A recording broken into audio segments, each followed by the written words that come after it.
அனைவருக்கும் வணக்கம். Tamil Nifty zone YouTube சேனலை சப்ஸ்கிரைப் பண்ணுற அனைத்து நல்லுள்ளங்களுக்கும் என்னுடைய மனமார்ந்த நன்றிகளை தெரிவித்துக் கொள்கிறேன்.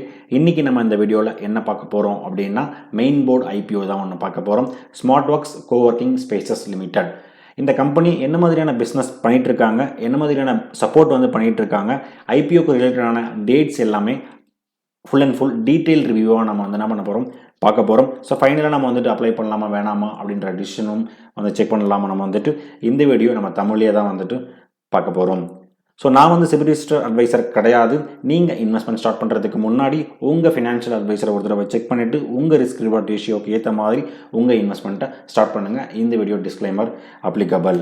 ஸோ நம்ம Tamil Nifty zone YouTube channel பார்த்தீங்கன்னா, தமிழ்லேயே யாரெல்லாம் ஸ்டாக் மார்க்கெட் லேர்ன் பண்ணணும்னு நீங்கள் நினைக்கிறீங்களோ நம்ம சேனல் உங்களுக்கு ரொம்பவே யூஸ்ஃபுல்லாக இருக்கும்.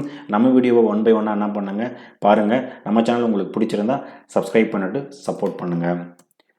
நம்ம இன்டர்னலாக பார்த்தீங்கன்னா ஒரு சேலஞ்ச் எடுத்திருக்கோம். கம்மிங் இண்டிபெண்டன்ஸ் டேக்குள்ளே, அதாவது 15/8/2025 1000 சப்ஸ்கிரைபர் நம்ம என்ன பண்ணுறோம், ரீச் பண்ணுறோம் அப்படின்ற ஒரு சேலஞ்ச் எடுத்திருக்கோம். பொறுத்திருந்து பார்ப்போம் நம்ம வின் பண்ணுறோமா லூஸ் பண்ணுறோமா அப்படின்னு சொல்லிட்டு. Okay, smart works coworking spaces IPO ஓகேங்களா. ஸோ இந்த கம்பெனி எப்போ ஸ்டார்ட் பண்ணாங்க அப்படின்றத நம்ம பார்க்குறோம். பார்த்தீங்கன்னா 2015 இவங்க ஸ்டார்ட் பண்ணுறாங்க. இவங்க எந்த மாதிரியான பிஸ்னஸ் பண்ணிட்டு இருக்காங்கன்றத நம்ம கண்டிப்பாக ஒரு ஐபிஓ அப்ளை பண்ணுறதுக்கு முன்னாடி அந்த கம்பெனினா என்ன, அந்த கம்பெனி என்ன மாதிரியான பிஸ்னஸ் பண்ணிட்டு இருக்காங்க, ஃபியூச்சரில் எந்த மாதிரியான க்ரோத் இருக்கும், அதுக்கப்புறம் அவங்க எந்தெந்த இடத்துலலாம் இன்சைட் கண்ட்ரியில் மட்டும் பண்ணுறாங்களா இல்லை அவுட் சைட் கண்ட்ரிலையும் பண்ணிட்டு இருக்காங்களா, அவுட் சைட் கண்ட்ரியில் யாரெல்லாம் காம்படிட்டர், ஸோ இந்த மாதிரியான பேசிக் ஃபண்டமெண்டல்ஸ் எல்லாமே உங்களுக்கு என்ன ஆகணும், அட்லீஸ்ட் நமக்கு என்ன பண்ணியிருக்கணும், தெரிஞ்சிருக்கணும் இந்த கம்பெனியை பற்றிட்டு. ஸோ ஸ்மார்ட் ஒர்க்ஸ் கோவொர்க்கிங் இந்த ஸ்பேசஸ் இந்த கம்பெனி பார்த்தீங்கன்னா இவங்களுடைய மெயின் ஜாப் பார்த்தீங்கன்னா வச்சுக்கோங்க, நீங்கள் ஒரு கம்பெனியில் போய்ட்டு ஒர்க் பண்ணுறீங்க ஓகேங்களா, ஒரு எம்என்சியில் போய்ட்டு நீங்கள் என்ன பண்ணுறீங்க, ஒர்க் பண்ணிட்டு இருக்கீங்க. ஸோ அந்த இடத்துல பார்த்தீங்கன்னா ஒரு ஸ்பேஸ் அவங்க என்ன பண்ணணும், ஒரு ஒர்க் ஸ்பேஸ் அவங்க என்ன பண்ணணும், ரெடி பண்ணி கொடுக்கணும் ஓகேங்களா. ஸோ அது அந்த கம்பெனியை தான் அவங்க பண்ணுவாங்களா அப்படின்னு கேட்டிங்கன்னா கிடையாது. ஸோ அதுக்கு ஒரு தேர்ட் பார்ட்டி அசைன் பண்ணிவிட்டு அவங்க தான் என்ன பண்ணுவாங்கன்னா, இந்த கம்பெனியோட ரெக்குயர்மெண்ட் என்ன, அவங்களோட எம்ப்ளாயிஸோட ரெக்குயர்மெண்ட் என்ன, அவங்க என்னென்ன மாதிரியான ஒர்க் ஸ்பேஸ் தான் அவங்களுக்கு தேவைப்படுது, எந்த மாதிரி ஸ்பேஸ் ஃப்ரீடம், அவங்களுடைய மீட்டிங்ஸ் ரூம் என்ன, ஸோ இந்த மாதிரியான ஸோ எம்ப்ளாயிஸுக்கு தேவையான மெடிக்கல் சென்டர் எப்படி வேணும், எம்ப்ளாயிஸுக்கு தேவையான ஸ்பேஸ் எத்தனை சீட்டிங் லொக்கேஷன் எப்படி வேணும், ஸோ அவங்கள்ட்ட இருக்க ரெஸ்ட் ரூம் ஃபெசிலிட்டி எப்படி இருக்கணும், அவங்களுக்கு இருக்க சேர்ஸ் டேபிள், ஸோ இந்த மாதிரி எல்லா ஃபெசிலிட்டியும் அவங்க என்ன பண்ணுவாங்கன்னா இந்த கம்பெனி அனலைஸ் பண்ணிட்டு ஃபஸ்ட்டு ரெக்குயர்மெண்ட் வாங்கிட்டு அதுக்கப்புறம் இவங்க ஃபுல்லாக அனலைஸ் பண்ணிவிட்டு அதுக்கப்புறம் இவங்க என்ன பண்ணுவாங்கன்னா இவங்க என்னன்னா அந்த ஒர்க் ஸ்பேஸ் என்ன பண்ணுவாங்க, ரெடி பண்ணுவாங்க. ஸோ அதுதான் என்ன சொல்கிறோம்னா fully service tech enabled office environments, aesthetic designs. அதுவும் என்னென்னா அந்த கம்பெனிக்கு ஏற்ற மாதிரி என்ன பண்ணுவோம், அந்த ஆஸ்தட்டிக் டிசைன்ஸில் அவங்க என்ன பண்ணுவாங்க, ரெடி பண்ணி கொடுப்பாங்க. தேவையான வசதிகளை என்டர்பிரைசஸ்க்கும் அண்ட் தேர் எம்ப்ளாயீஸ்க்கும் அவங்க என்ன பண்ணுவாங்க, ரெடி பண்ணி கொடுக்கறது தான் இந்த கம்பெனியோட ஒரு பேசிக் ஃபங்க்ஷனல் ஆக்டிவிட்டி ஓகேங்களா. ஸோ இவங்க யாருக்கெல்லாம் பண்ணுறாங்கன்னா சின்ன கம்பெனிலேருந்து ஒரு பெரிய லெவல் மிட் டு லார்ஜ் என்டர்பிரைசஸ்க்கும் இவங்க என்ன பண்ணுறாங்க, பண்ணி கொடுக்குறாங்க. லார்ஜ் எம்என்சிஸ்க்கும் பண்ணி கொடுக்குறாங்க, ஸ்டார்ட் அப்புக்கும் பண்ணி கொடுக்குறாங்க. ஸோ இவங்க என்னன்னா இந்த கம்பெனி பெரிய கம்பெனி சின்ன கம்பெனியும் இல்லை, எல்லா ஸ்டார்ட் அப்லேருந்து மிட் டு ஹை ரேஞ்ச் எல்லாருக்குமே இவங்க என்ன பண்ணுறாங்க, பண்ணி கொடுக்குறாங்க. அதில் கிட்டத்தட்ட பார்த்தீங்கன்னா கேம்பஸஸ், டிசைன், டெக்னாலஜி, அம்யூனிட்டிஸ்னால் என்னென்ன தேவைகள் இது பண்ணுறாங்கன்னா கேஃபிட்டேரியா ரெடி பண்ணி கொடுக்குறது, ஜிம்ஸ்க்கு வச்சு கொடுக்குறது, crèches and medical centres for employee wellbeing. So இது எல்லா விதமான ஒரு கம்பெனி செட்டப்பையும் அவங்க என்ன பண்ணுவாங்க, ரெடி பண்ணி கொடுப்பாங்க. ஸோ ஆஸ் ஆஃப் March 31, 2025 பார்த்தீங்கன்னா அவங்க கிட்டத்தட்ட இது வரைக்கும் 738 கிளைண்ட்டும் அவங்க என்ன பண்ணியிருக்காங்க, ஒர்க் பண்ணியிருக்காங்க. 1,52,619 சீட்டிங் லொக்கேஷன்ஸ் வரைக்கும் இது வரைக்கும் அவங்க மேக் பண்ணி கொடுத்துருக்காங்க. இப்போ கரண்ட்டாக பார்த்தீங்கன்னா 728 கிளைண்ட்ஸ் கூட அவங்க என்ன பண்ணியிருக்காங்க, ஒர்க் பண்ணிட்டு இருக்காங்க. 1,69,541 சீட்டும் ப்ளஸ் 12,044 சீட்ஸும் 8 PV ஆக்குபைடு என்னென்னா பண்ண போகிறாங்க ஓகேங்களா. ஸோ March 31, 2024 படி பார்த்தீங்கன்னா கம்பெனி பார்த்தீங்கன்னா இந்தியா 5 லார்ஜஸ்ட் லீஸ்டு சென்டர் ஓகேங்களா. ஸோ சில கம்பெனிஸ் பார்த்தீங்கன்னா டேரெக்டாக அவங்களுடைய ஓன் ஸ்பேஸே இருக்காது ஓகேங்களா. அவங்க என்ன பண்ணியிருப்பாங்க, லீஸ் எடுத்துருப்பாங்க. லீஸ் எடுத்துட்டு அதுக்கப்புறம் அந்த கம்பெனி என்ன பண்ணுவாங்க, மேபி ஒரு 100 years, ஒரு 50 years, இல்லை ஒரு 10 years கான்ட்ராக்ட் மாதிரி என்ன பண்ணுவாங்க போட்டுட்டு ஒர்க் பண்ணுவாங்க. ஸோ அதுக்குமே இவங்க என்ன பண்ணுறாங்க, சப்போர்ட் பண்ணிகிட்டு இருக்காங்க. ஸோ இவங்களுடைய மொத்தமான ஓவரால் ஸ்கொயர் ஃபீட் பார்த்தீங்கன்னா 0.7 மில்லியன், 0.7 சின்னதாக நினைக்காதீங்க, மில்லியன் ஓகேங்களா. ஸோ 0.7 மில்லியன் ஸ்கொயர் ஃபீட் பார்த்தீங்கன்னா இங்கே பெங்களூர்லேயே இருக்குது. இங்கே வைஷ்ணவி டெக் பார்க் அப்படின்னு என்னென்னா இருக்குது. இப்போ மீதி எல்லாம் என்னென்னா அதர் தென் இந்தியாவில் நான் பண்ணிட்டு இருக்காங்க. இவங்களுக்கு லீஸ்டு சென்டர்ஸ் இருக்குது ஓகேங்களா. ஸோ இது என்னென்னா ஒரு பேசிக் ஃபண்டமெண்டல்ஸ் ஒரு பேசிக் அந்த கம்பெனி என்ன பண்ணுறாங்க அப்படின்றத மட்டும் நம்ம என்ன பண்ணியிருக்கோம், பார்த்துருக்கோம். ஸோ இதோட டேட்ஸ் எல்லாமே நம்ம என்ன பண்ணுவோம், செக் பண்ணுவோம். ஏன்னா நம்ம இப்போ எதுக்காக அந்த வீடியோ பார்க்குறோம் அப்படின்னா ஐபிஓவாக நம்ம வந்து பார்த்துட்ருக்கோம். ஸோ ஐபிஓ என்றைக்கு ஓப்பன் ஆகுது அப்படின்னு பார்த்தீங்கன்னா ஜூலை 10ஆம் தேதியிலிருந்து ஜூலை 14ஆம் தேதி வரைக்கும் என்ன பண்ணுறாங்க ஓப்பன் பண்ணுறாங்க. ஓகேங்களா. ஸோ 3 நாள் வந்து இவங்க என்ன பண்ணுவாங்க ஓப்பன் பண்ணுவாங்க. ஸோ ஃபேஸ் வேல்யூ அப்படின்னு பார்த்தீங்கன்னா 10 ரூபா பெர் ஷேர் வந்துட்டு face value. Issue price band ஓகேங்களா 387 ரூபாயிலிருந்து 407 ரூபா பர் ஷேருக்கு இவங்க என்ன பண்ணுறாங்க ஓப்பன் பண்ணுறாங்க. ஃபார் எக்ஸாம்பிள் இந்த ஐபிஓட சைஸ் வந்து பாருங்களேன் 582 கோடி. ஓகேங்களா. ஸோ ரீட்டெயிலுக்கு என்ன பண்ணுவாங்க ஒரு போர்ஷன் ஒதுக்கியிருப்பாங்க. நம்ம அதை லேட்டராக வந்து நம்ம பார்ப்போம். இப்போ அந்த ரீட்டெயிலுக்கு வந்து பார்த்தீங்கன்னா மோர் தென் 1 டைமுக்கு மேலே வந்து சப்ஸ்கிரைப் பண்ணுறாங்க அப்படின்னும் போது வந்து என்னன்னா மேக்ஸிமம் யார் வந்து எந்த ப்ரைஸ் வந்து கோட் பண்ணியிருக்காங்களோ அவங்களுக்கு தான் என்ன பண்ணுவாங்க ஃபஸ்ட் ஆஃப் ஆல் ப்ரிஃபரன்ஸ் வந்து கொடுப்பாங்க. ஏன்னா இப்போ எப்பயுமே வந்து பார்த்தீங்கன்னா நான் ஒரு பொருள் வந்து நான் என்ன பண்ண போகிறேன் செல் பண்ண போகிறேன். ஓகேங்களா. ஸோ எனக்கு யார் வந்து என்னென்னா மேக்ஸிமம் வந்து கொட்டேஷன் வந்து கொடுக்குறாங்களோ அவங்களுக்கு தான் நான் என்ன பண்ணுவேன் கொடுப்பேன் அது வந்துட்டு. ஓகேங்க. ஏன்னா நான் என்னுடைய பொருளை நான் வந்து செல் பண்ண போகிறேன். அப்போ வந்து என்னென்னா ஒருத்தர் வந்து 100 ரூபாய்க்கு கேட்குறாரு, ஒருத்தர் என்ன பண்ணுறாரு 150 ரூபாய்க்கு கேட்குறாரு. நான் என்ன பண்ணுவேன் ப்ராஃபிட்டுக்கு தான் நான் என்ன பண்ணுவேன் செல் பண்ணுவேன். அப்போ நான் என்ன பண்ணுவேன் 150 ரூபாய்க்கு தான் நான் என்ன பண்ணுவேன் என்னுடைய பொருளை என்ன பண்ணுவேன் அவங்களுக்கு நான் விற்பேன் நான் வந்துட்டு. ஓகேங்களா. ஸோ அதே மாதிரி தான் 387 ரூபாய்க்கு ஒருத்தர் கேட்குறாரு, 407 ரூபாய்க்கு ஒருத்தர் கேட்குறாரு. ஓகேங்களா. அப்போ நான் என்ன பண்ணுவேன் 407 ரூபாய்க்கு யார் கேட்குறாங்களோ அவங்களுக்கு ஃபஸ்ட்டு எல்லாமே கொடுத்து முடிச்சிடுவேன். அதுக்கப்புறம் யாருமே இல்லை அப்படின்னா தான் நான் என்ன பண்ணுவேன் 387 ரூபாய்க்கு போடுவேன். ஸோ இதுலேருந்து நான் என்ன சொல்ல வரேன்னா மோஸ்ட்லி ஓவர் சப்ஸ்கிரைப் ஆகிறது எல்லா ஐபிஓவுமே நீங்கள் என்ன பண்ணுங்கள் மேஜர் ப்ரைஸ் மேக்ஸிமம் ப்ரைஸ் என்ன இருக்கோ அது வந்து நீங்கள் என்ன பண்ணுங்கள் அப்ளை பண்ணுங்கள். ஸோ லாட் சைஸ் வந்து பார்த்தீங்கன்னா 36 ஷேர், ஒரு லாட்டுக்கு 36 ஷேர் கொடுக்குறாங்க. ஓவரால் ப்ரைஸ் பேண்ட் வந்து ஓவரால் சைஸ் வந்து பார்த்தீங்கன்னா 582 கோடி. அதில் ஃப்ரெஷ் இஷ்யூ வந்துட்டு 445 கோடியும், ஆஃபர் ஃபார் சேலாக வந்துட்டு பார்த்தீங்கன்னா 137 கோடியும் வராங்க. ஸோ எம்ப்ளாயி டிஸ்கவுண்ட் பார்த்தீங்கன்னா இதில் ஓன் எம்ப்ளாயி நீங்கள் ஒர்க் பண்ணிட்டு இருக்கீங்க அப்படின்னா 37 ரூபா என்ன பண்ணியிருப்பாங்க டிஸ்கவுண்ட் கொடுப்பாங்க. அப்புறம் நீங்கள் எந்த ப்ரைஸ்லேருந்து அப்ளை பண்ணுறீங்களோ. So listing at BSc and NSC. ஓகேங்களா.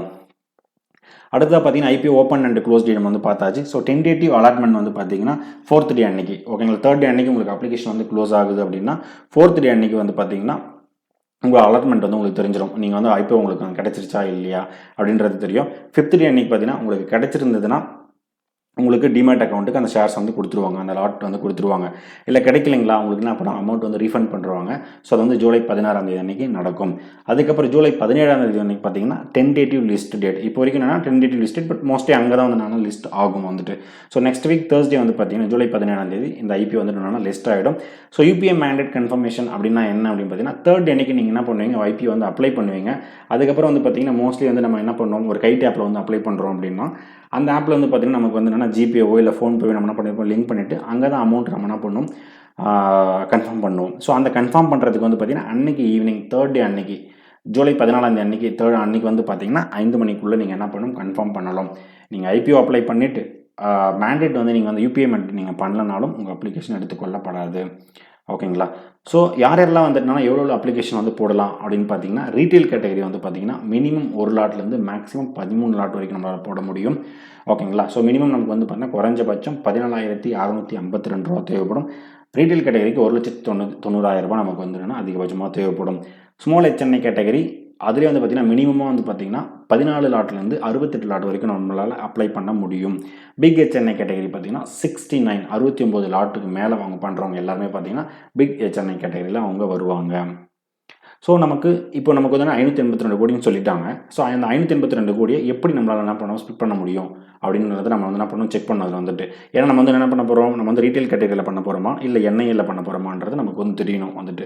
ஓகேங்களா. இப்போ நம்ம ரீட்டைல் கேட்டகரி பண்ணும்போது எனக்கு எத்தனை பர்சன்டேஜ் வந்துட்டுனா இந்த ஷேர்ஸ் வந்து அலோகேட் பண்ணியிருக்காங்கன்னு தெரியணும். ஏன்னா ஒரு சில கம்பெனி பார்த்தீங்கன்னா 10%, ஒரு சில கம்பெனி பார்த்தீங்கன்னா 15% தான் இருக்கும் நமக்கு வந்துட்டு. ஓகேங்களா. ஸோ இந்த கம்பெனி வந்து பார்த்தீங்கன்னா ரீட்டைல் கேட்டகரிக்கு 34%, 34.75 கிட்டத்தட்ட 35% வந்து அலோகேட் பண்ணியிருக்காங்க. என்ஐ பார்த்தீங்கன்னா கிட்டத்தட்ட ஒரு 15 ஆன் ஆவரேஜ் ஒரு 15%. எம்ப்ளாய்க்கு வந்து பார்த்தீங்கன்னா ஆல்ரெடி 37 ரூபா டிஸ்கவுண்ட் போட்டிருக்காங்க. ஸோ அவங்களுக்கு பார்த்தீங்கன்னா 0.71% அப்படின்ற மாதிரி கொடுத்துருக்காங்க. ரிமைனிங் இருக்கிற பர்சன்டேஜ் பார்த்தீங்கன்னா QABக்கு. ஸோ ஓவரால் பார்த்தீங்கன்னா 100% வராங்க இவங்க. ஸோ நம்ம KPI வந்து தெரியும், கீ பர்ஃபார்மன்ஸ் இண்டெக்ஸ். ஓகேங்களா. ஒரு கம்பெனி வந்து நம்ம தெரியும் போது பார்த்தீங்கன்னா நம்ம என்ன பண்ணணும் ஸ்டாக் மார்க்கெட்டில் ஒரு கம்பெனி வந்து அனலைஸ் பண்ணுறோம் அப்படின்னா பிஇனா என்ன, ப்ரைஸ் பர் புக் வேல்யூனா என்ன, அவங்க எபிட்டா மார்ஜினா என்ன, ரிட்டர்ன் ஆன் நெட்வொர்க்னா என்ன, அவங்களோட டிவிடெண்ட் ஈல்டு என்ன. ஸோ இந்த மாதிரி ஒரு இண்டெக்ஸ் எல்லாமே நம்ம செக் பண்ணுவோம் பார்த்தீங்களா, அதுமாரி ஒரு ஃபியூ இண்டெக்ஸ் மட்டும் வந்து எனக்கு கிடச்சிருக்கு. ROCE வந்து பார்த்தீங்கன்னா 42.30 இருக்காங்க பர்சன்டேஜ். டெப்ட் டு பை ஈக்விட்டி பார்த்தீங்கன்னா 2.90. ஆக்சுவலாக மோர் தென் 1க்கு மேலே போனாலே அவங்க நிறைய டெட் வச்சுருக்காங்க அப்படின்றது மீனிங் ஆகும். ரிட்டர்ன் ஆன் நெட்ஒர்த் வந்து பார்த்தீங்கன்னா -58.76%. அவங்க நெட்ஒர்த்லேருந்து ரிட்டர்ன் பார்த்தீங்கன்னா அந்தளவுக்கு வரலை. ஸோ மைனஸில் நெகட்டிவில் இருக்குது. எபிட்டா மார்ஜின் வந்து பார்த்தீங்கன்னா 62.39%. ப்ரைஸ் டு புக் வேல்யூ ரொம்பவே அதிகமாக இருக்குது, 38.58 வந்து இருக்குது. ஓகேங்களா. ஸோ இவங்களுடைய ஃபினான்ஷியல் ஸ்டேட்மெண்ட் என்ன அப்படின்றத நம்ம என்ன பண்ணுவோம், செக் பண்ணுவோம். 2023 மார்ச், 2024 மார்ச், 2025 மார்ச். ஓகேங்களா. ஸோ எல்லாமே பார்த்தீங்கன்னா ஒரு ஃபினான்ஷியல் இயர் ஸ்டேட்மெண்ட் வந்து கொடுத்துருக்காங்க. ஃபர்ஸ்ட் ஆஃப் ஆல் அசட் பாருங்கள், 4400 கோடி, 4100 கோடி, 4650 கோடி.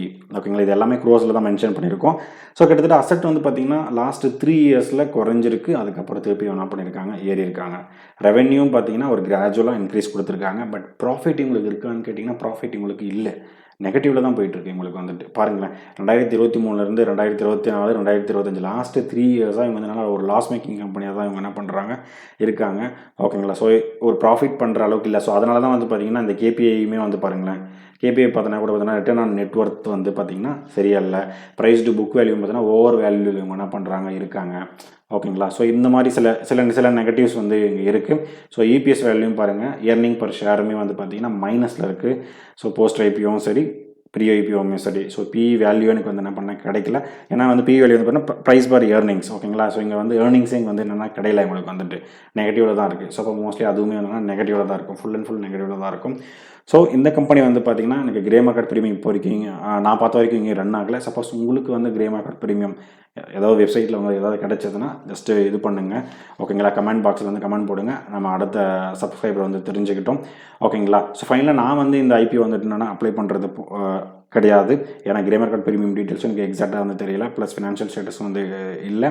ஸோ உங்கள் பாயிண்ட் ஆஃப் வியூவில் நீங்கள் வந்துட்டு அப்ளை பண்ண போகிறீங்களா இல்லையான்றதை ஜஸ்ட் என்ன பண்ணுங்கள், கமெண்ட் பண்ணுங்கள். அடுத்து அப்ளை பண்ண போகிறீங்கன்னா என்னென்ன ரீசனுக்காக நீங்கள் வந்து அப்ளை பண்ண போகிறீங்க அப்படின்றத என்ன பண்ணுங்கள், கமெண்ட் பண்ணுங்கள். ஸோ ஃபைனலாக வந்து பார்த்திங்கன்னா நம்ம வீடியோ உங்களுக்கு பிடிச்சிருக்கும் அப்படின்னு நினைக்கிறேன். பிடிச்சிருந்தால் லைக் பண்ணுங்கள். அடிஷ்னல் இன்ஃபர்மேஷன் தெரிஞ்சால் கமெண்ட் பண்ணுங்கள். எப்படி நம்ம சேனலில் க்ரோத் பண்ணணும் அப்படின்றத ஒரு ஃப்ரெண்டாக வந்துட்டு நீங்களும் எனக்கு என்ன பண்ணலாம், கமெண்ட் பண்ணலாம். ஸோ உங்கள் ஃப்ரெண்ட்ஸ் அண்ட் ஃபேமிலிக்கு நம்ம சேனலை ஷேர் பண்ணுங்கள். ஃபைனலாக எனக்கு சப்போர்ட் பண்ணிகிட்டு இருக்க என்னுடைய நண்பர்களுக்கு நன்றி நண்பர்களே.